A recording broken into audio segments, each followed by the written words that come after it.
नमस्कार और आज के विश्लेषण में आपका स्वागत है। आज हम एक ऐसी चीज पर गौर करने वाले हैं जिसे हम लगभग रोज देखते हैं, पर शायद ही कभी उसके बारे में सोचते हैं। मेरा मतलब है ईंट। निर्माण की दुनिया की ये बिल्कुल साधारण सी दिखने वाली इकाई।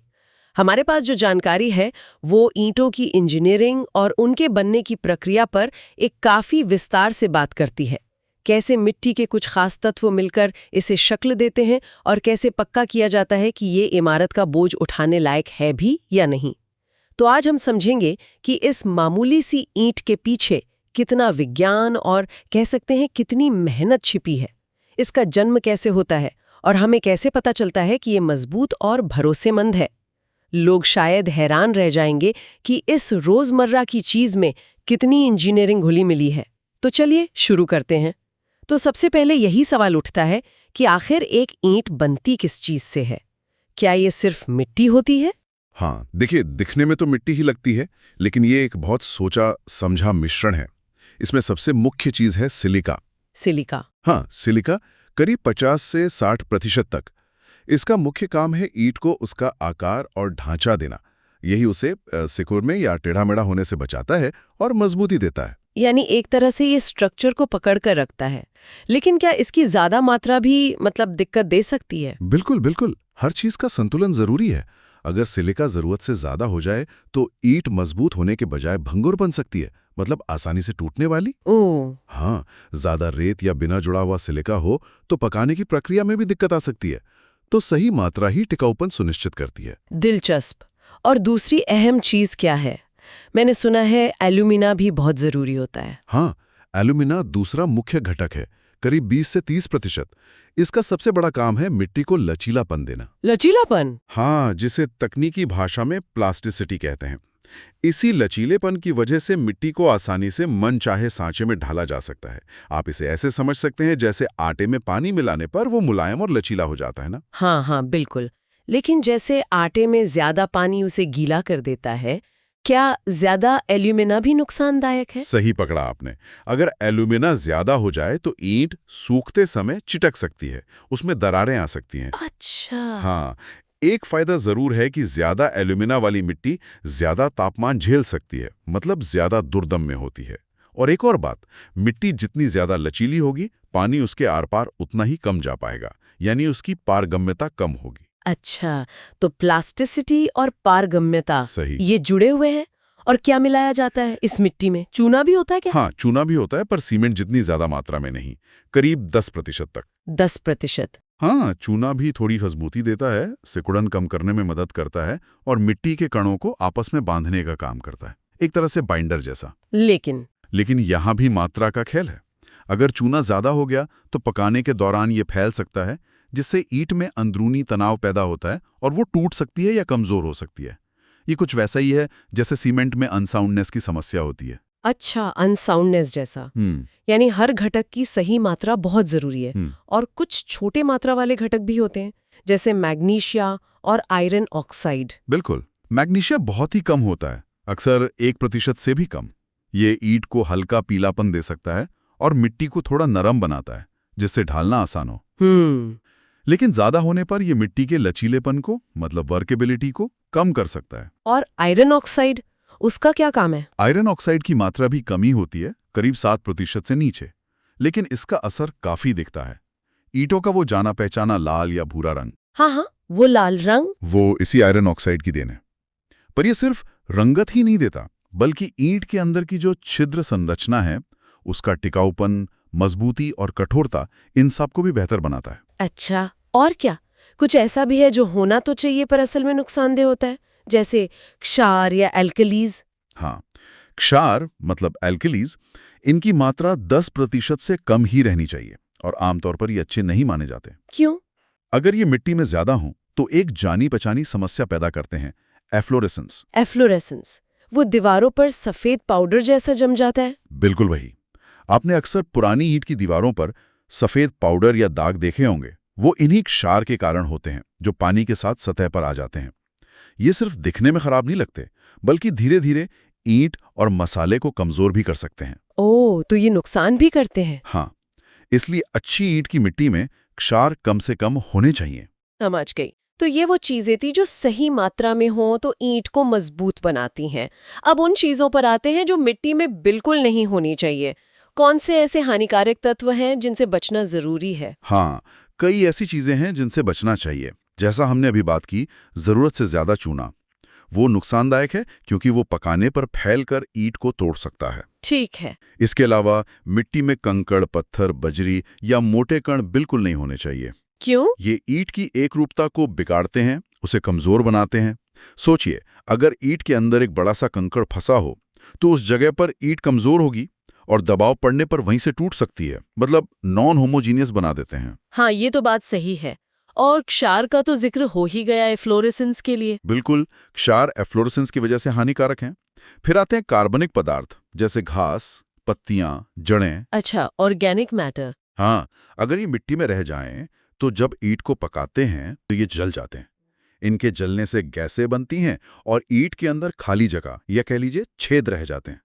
और वो ईंट को कमजोर करते होंगे? बिल्कुल, ये छिद्र ईंट को कमजोर बनाते हैं और दरारों का कारण भी बन सकते हैं। और क्या कोयले जैसे पदार्थ भी हानिकारक है? हाँ, अगर मिट्टी में कोयला या दूसरे कार्बनी पदार्थ हों तो वो जलने पर ईंट का रंग बहुत गहरा, लगभग काला कर सकते हैं, जो आमतौर पर पसंद नहीं किया जाता और गुणवत्ता पर भी असर डाल सकता है।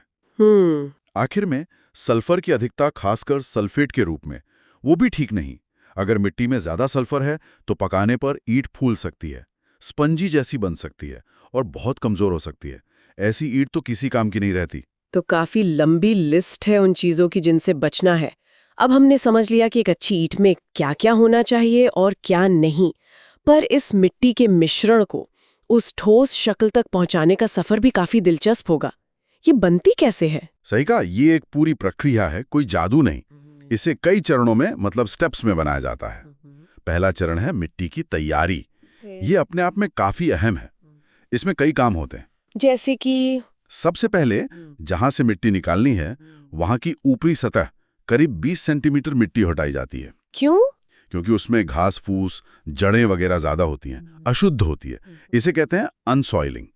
फिर नीचे की साफ और काम की मिट्टी खोदी जाती है, मतलब डिगिंग।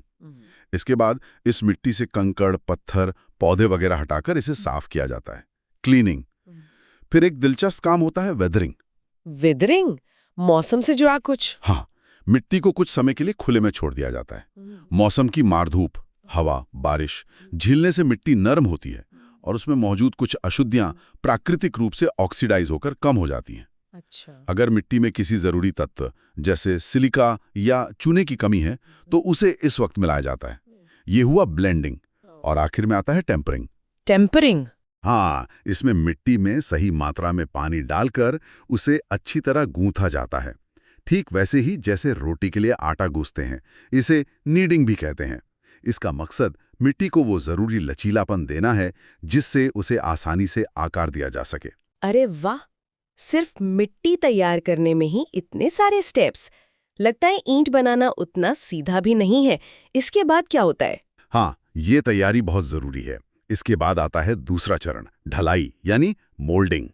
अब इस तैयार लचीली मिट्टी को ईंट का आकार दिया जाता है। सांचों से? बिल्कुल, इसके लिए सांचों का इस्तेमाल होता है जो लकड़ी या स्टील के बने हो सकते हैं। इन सांचों में कुछ खास बात होती है? हाँ, एक बहुत महत्वपूर्ण बात, ये सांचे ईंट के अंतिम आकार से थोड़े बड़े बनाए जाते हैं, करीब 8 से 12% तक। बड़े क्यों? वो इसलिए क्योंकि मिट्टी सूखने और पकने पर सिकुड़ती है। ओह हाँ, श्रिंकेज। समझ गई। बिल्कुल, अगर सांचा सही आकार का हुआ तो ईंट छोटी रह जाएगी, तो ये अतिरिक्त आकार उस सिकुड़न की भरपाई के लिए होता है।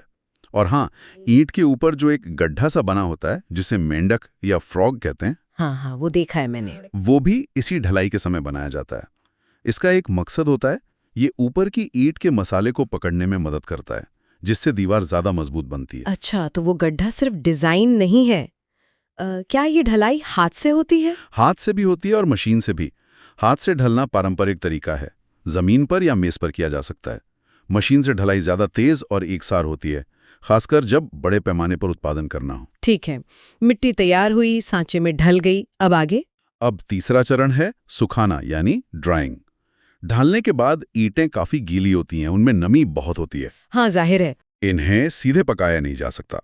सोचिए, अगर गीली ईंट को एकदम से तेज आंच में रख दें तो अंदर का पानी तेजी से भाप बनेगा और ईंट को अंदर से फाड़ देगा, उसमें दरारें आ जाएंगी। तो सुखाने का मकसद नमी को धीरे धीरे निकालना है। बिल्कुल।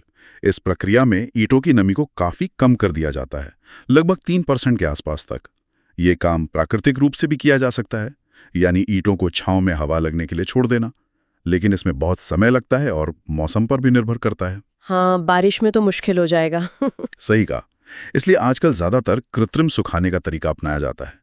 इसमें बंद कमरों या सुरंगों में नियंत्रित तापमान और नमी वाली हवा बहाकर ईंटों को सुखाया जाता है। ये तेज और भरोसेमंद तरीका है। तो सुखाने से पकाने के दौरान ईंटें फटेंगी नहीं। अब आता होगा सबसे अहम पड़ाव, पकाना। हाँ, चौथा और सबसे महत्वपूर्ण चरण है पकाना, यानी बर्निंग। इसी से ईंट को उसकी असली मजबूती, कठोरता और टिकाऊपन मिलता है। और ये बहुत हाई टेम्परेचर पे होता होगा। हाँ, बहुत ज्यादा तापमान पर, आमतौर पर 900 डिग्री सेल्सियस से 1200 डिग्री सेल्सियस के बीच। ये तापमान इतना ज्यादा होता है कि मिट्टी के कण आपस में जुड़ने लगते हैं, फ्यूज होने लगते हैं। ये तापमान बहुत नाप तोल कर रखना पड़ता होगा। एकदम सही।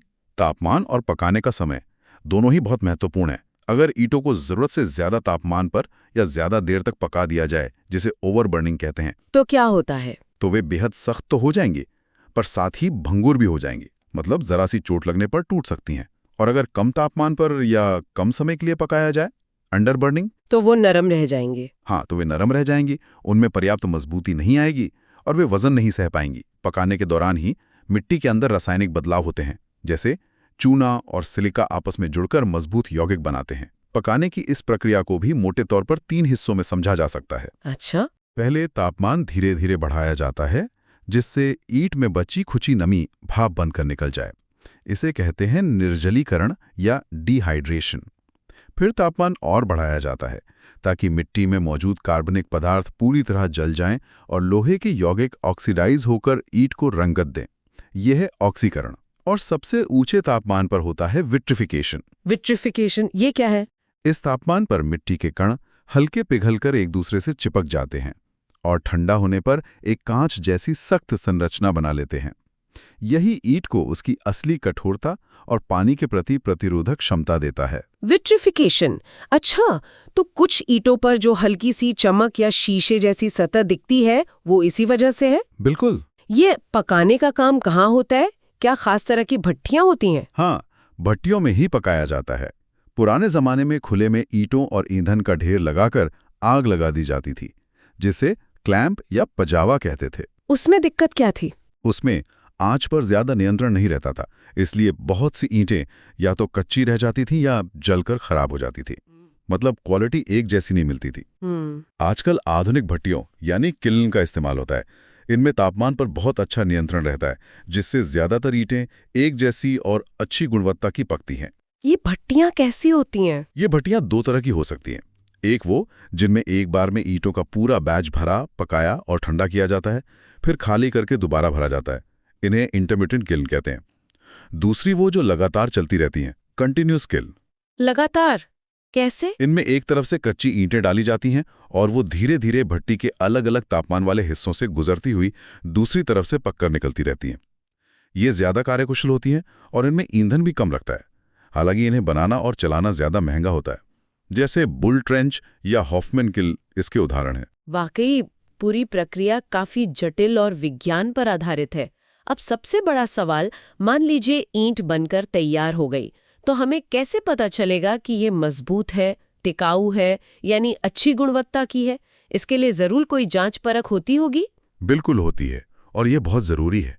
निर्माण में लगने वाली हर ईंट का मजबूत होना जरूरी है, वरना पूरी इमारत की सुरक्षा खतरे में पड़ सकती है। इसलिए ईंटों की गुणवत्ता जांचने के लिए कई तरह के परीक्षण मतलब टेस्ट किए जाते हैं। कैसे तय होता है कि कितनी ईंटों को टेस्ट करना है? हाँ, परीक्षण करने से पहले ये तय किया जाता है कि ईंटों के ढेर मतलब लॉट में से कितने नमूने लिए जाएं। ये मानक नियमों पर निर्भर करता है, जैसे IS कोड्स पर। उदाहरण के लिए अगर 2000 से 10,000 ईंटों का ढेर है तो कुछ सामान्य जांच के लिए 20 ईंटें चुनी जाती हैं। 20? हाँ, और उनमें शायद एक आध में थोड़ी कमी चल सकती है। वहीं ज्यादा महत्वपूर्ण परीक्षण जैसे मजबूती या पानी सोखने की क्षमता जांचने के लिए 5 ईंटें ली जाती हैं और उनमें से कोई भी फेल नहीं होनी चाहिए। टेढ़ेपन की जांच के लिए 10 ईंटें ली जाती हैं। ये तो काफी सख्त नियम लगते हैं। तो कौन-कौन से मुख्य परीक्षण हैं जिनसे ईंट को गुजरना पड़ता है? हाँ, नियम सख्त रखने पड़ते हैं।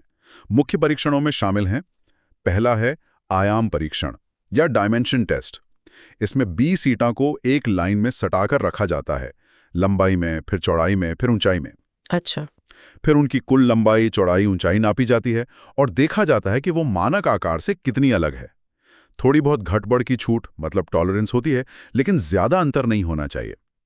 इससे पता चलता है कि ईंटें एक समान आकार की हैं या नहीं, जो चिनाई के लिए जरूरी है। बिल्कुल। दूसरा अहम परीक्षण है जल अवशोषण परीक्षण, वाटर एब्जॉर्प्शन टेस्ट। इससे पता चलता है कि ईंट कितना पानी सोखती है। सूखी ईंट का वजन लेकर उसे 24 घंटे पानी में डुबो के रखा जाता है और फिर उसका वजन लिया जाता है। कितना पानी सोखना ठीक माना जाता है? एक अच्छी ईंट को अपने सूखे वजन के 20% से ज्यादा पानी नहीं सोखना चाहिए। कुछ खास किस्मों के लिए ये सीमा 15% भी होती है। ज्यादा पानी सोखने वाली ईंटें कमजोर होती हैं और सीलन भी ला सकती हैं। हाँ, ये तो बड़ी समस्या है। शायद सबसे महत्वपूर्ण परीक्षण है संपीड़न शक्ति परीक्षण, कंप्रेसिव स्ट्रेंथ टेस्ट। ये ईंट की वजन सहने की क्षमता बताता है। ये कैसे करते हैं? ईंट को पानी में भिगोने के बाद एक खास मशीन UTM यानी यूनिवर्सल टेस्टिंग मशीन में रखकर तब तक दबाया जाता है जब तक वो टूट न जाए। ओह! जिस दबाव पर वो टूटती है वही उसकी मजबूती या कंप्रेसिव स्ट्रेंथ होती है। अलग अलग दर्जे की ईंटों के लिए न्यूनतम मजबूती तय होती है। जैसे प्रथम श्रेणी की ईंट की मजबूती अच्छी खासी होनी चाहिए ताकि वो इमारत का बोझ उठा सके। और एफ्लोरेसेंस के लिए भी टेस्ट होता होगा? हाँ, होता है। एफ्लोरेसेंस परीक्षण, जैसा हमने पहले बात की थी, ये सफ़ेद दाग वाली समस्या। इसमें ईंट को थोड़े से पानी में खड़ा करके रखा जाता है और देखा जाता है कि सूखने पर सतह पर कितना सफ़ेद पाउडर जमा होता है। अच्छी ईंट पर यह बिल्कुल नहीं, अब बहुत हल्का होना चाहिए। और टेढ़ेपन के लिए? उसके लिए है विरूपण परीक्षण या वॉर्पेज टेस्ट। ये जांचता है कि ईंट बिल्कुल सीधी और सपाट है या उसमें कोई टेढ़ापन या मुड़ाव तो नहीं है। इसे समतल सतह पर रखकर खास उपकरणों से मापा जाता है। टेढ़ी मेढ़ी ईंटों से सीधी दीवार बनाना मुश्किल होता है। इन प्रयोगशाला परीक्षणों के अलावा कुछ आसान जांच मौके पर मतलब फील्ड पर भी की जा सकती हैं। वो कैसे? जैसे नाखून से खरोंच कर देखना कि निशान पड़ता है या नहीं। अच्छी ईंट पर नहीं पड़ना चाहिए। 2 ईंटों को आपस में टकराकर उनकी आवाज सुनना। साफ खनकदार आवाज आनी चाहिए, डल नहीं। और करीब 1 मीटर ऊंचाई से गिराकर देखना कि वो टूटती है या नहीं।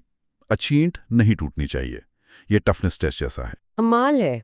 एक साधारण सी दिखने वाली ईंट जिसे हम शायद उठाते हुए भी ध्यान नहीं देते, उसके पीछे इतना विज्ञान, इतनी प्रक्रियाएं और इतनी कड़ी जांच परख। सही मिट्टी चुनने से लेकर उसके हर तत्व की मात्रा का ध्यान रखने, फिर उसे तैयार करने, ढालने, सुखाने, पकाने और अंत में इतने सारे परीक्षणों से गुजारने तक। बिल्कुल। ये दिखाता है कि निर्माण में इस्तेमाल होने वाली हर चीज, चाहे वो कितनी भी सामान्य क्यों न लगे, उसकी गुणवत्ता सुनिश्चित करने के लिए कितनी गहरी इंजीनियरिंग और कितना ध्यान दिया जाता है।